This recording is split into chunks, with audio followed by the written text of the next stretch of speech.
Halo teman-teman, aku Filina Bila Amelia, kelas 10 dari Semen 7 Depok. Pada kesempatan kali ini, kita akan mempelajari materi ekonomi yaitu Otoritas Jasa Keuangan atau yang biasa disebut dengan OJK. Sebelum itu, teman-teman udah pada tahu belum OJK itu apa? OJK atau Otoritas Jasa Keuangan adalah lembaga independen dan bebas dari campur tangan pihak lain yang memiliki fungsi, tugas, dan wewenang pengaturan, pengawasan, pemeriksaan, dan penyidikan. Otoritas Jasa Keuangan bukan dibuat tanpa hanya suatu tujuan. Tujuan OJK adalah yang pertama, agar keseluruhan kegiatan jasa keuangan di dalam sektor jasa keuangan terselenggara secara teratur, adil, transparan, dan akuntabel. Yang kedua, mampu mewujudkan sistem keuangan yang tumbuh secara berkelanjutan dan stabil. Yang ketiga, mampu melindungi kepentingan konsumen dan masyarakat. Otoritas jasa keuangan dibentuk dan dilandasi dengan prinsip-prinsip tata kelola yang baik, meliputi 1.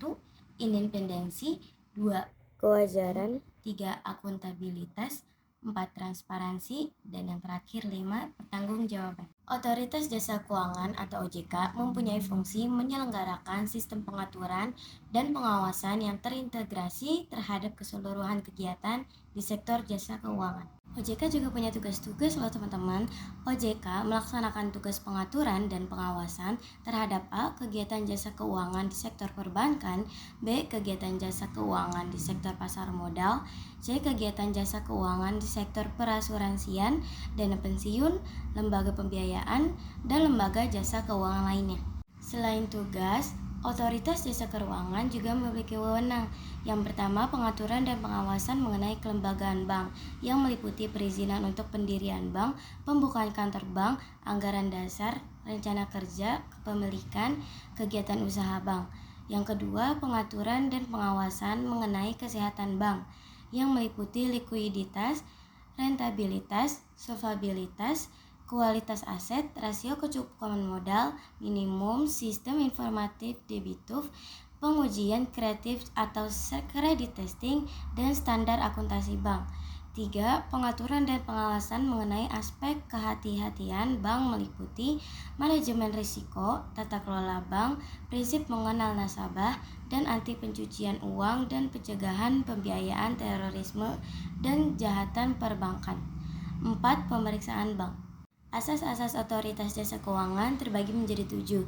Yang pertama, asas independensi, yaitu independen dalam pengambilan keputusan dan pelaksanaan fungsi, tugas, dan wewenang OJK dengan tepat dan sesuai dengan undang-undang yang berlaku.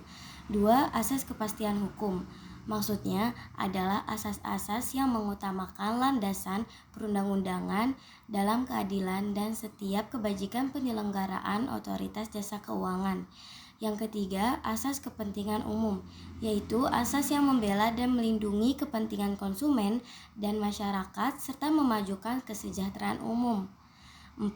Asas keterbukaan, asas yang membuka diri terhadap masyarakat untuk memperoleh informasi yang benar, jujur, dan tidak diskriminatif tentang penyelenggaraan otoritas jasa keuangan dengan cara tetap memperhatikan perlindungan atas hak asasi pribadi dan golongan serta rahasia negara termasuk rahasia bagaimana ditetapkan dalam peraturan perundang-undangan. Yang kelima, asas profesionalitas, yaitu asas yang mengutamakan keahlian dalam pelaksanaan tugas dan wewenang OJK dengan masih berlandaskan pada kode etik dan ketentuan peraturan perundang-undangan. 6. Asas integritas, asas yang berpegang teguh pada nilai-nilai moral dan setiap tindakan dan keputusan yang diambil dalam penyelenggaraan otoritas jasa keuangan. 7. Asas akuntabilitas, asas yang menentukan bahwa setiap kegiatan dan hasil akhir dari setiap kegiatan penyelenggaraan otoritas jasa keuangan itu harus dapat dipertanggungjawabkan kepada publik.